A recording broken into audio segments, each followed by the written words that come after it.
ఎవరైనా సరే పక్కన వాళ్ళ జీవితాల్లో ఏళ్ళు, కాళ్ళు పెట్టకుండా ఎవరి జీవితం వాడు చూసుకుంటే చాలా బావుంటది గదా! కానీ మన సమాజం అట్లా ఉండదు. నాకైతే అట్లా లేరు. నా చుట్టుపక్కల ఉన్న వాళ్ళైతే అస్సలట్లా లేరు. నేను సీఏ ఫైనల్ చదువుతున్నాను. మా వాళ్ళు బానే ఉన్నారు. మా పాపకి చదువు సీఏ అయిపోయిన తర్వాత పెళ్లి చేద్దామని ఉన్నారు. కానీ మా పక్కనున్న వాళ్ళు, మా పక్కింటి వాళ్ళు, మా చుట్టాలు, బంధువులు వీళ్ళు మాత్రం ఇంకెప్పుడు చేస్తారు? ఇంకెప్పుడు చేస్తారు?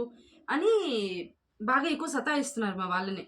పాపం వాళ్ళు గూడా వాళ్ళు 10 సార్లు చెప్తే వీళ్ళు నాకు 1, 2 సార్లు చెప్పడం జరుగుతుంది ఈ మధ్య. బట్ స్టిల్ ఏంటంటే, ఇలాంటి వాళ్ళ ప్రెషర్స్ వల్ల నేనిప్పుడు లాస్ట్ స్టేజ్‌లో ఉన్నాను. నా చదువయిపోతది. కానీ ఈ ప్రెషర్‌కి నేను లొంగిపోయి పెళ్లి చేసుకుంటే తర్వాత జీవితం ఎట్లుంటదో ఎవరు చెప్పలేరు. అట్లా అని చెప్పి దీన్నొదిలేసి లేదా దీన్నే కంటిన్యూ చేద్దామంటే ఈ పక్కన వాళ్ళ ప్రెషర్స్ చాలా ఉన్నాయి. ఈ స్ట్రెస్ అనేది చాలా ఎక్కువగా బిల్డ్ అవుతూ ఉంటది. నేనే కాదు చాలామంది అమ్మాయిలు అట్లున్నారు.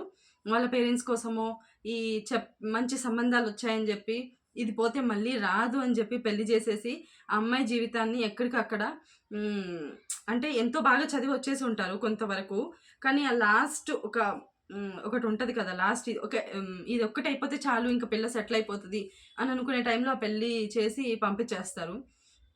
అప్పుడు పాపం ఇట్లా చేసుకొని వెళ్ళిపోయిన అమ్మాయిలందరి పరిస్థితి ఏంటా అని నాకొకసారి ఆలోచనొచ్చింది ఇవాళ.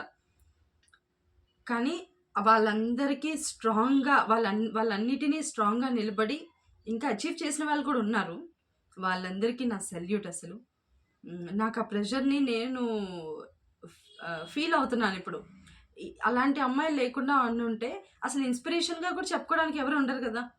మీకేమనిపిస్తుంది? నాకు కూడా దీన్ని మీ మీ పర్స్పెక్టివ్ ఏంటో అనేది కింద కామెంట్‌లో చెప్పండి.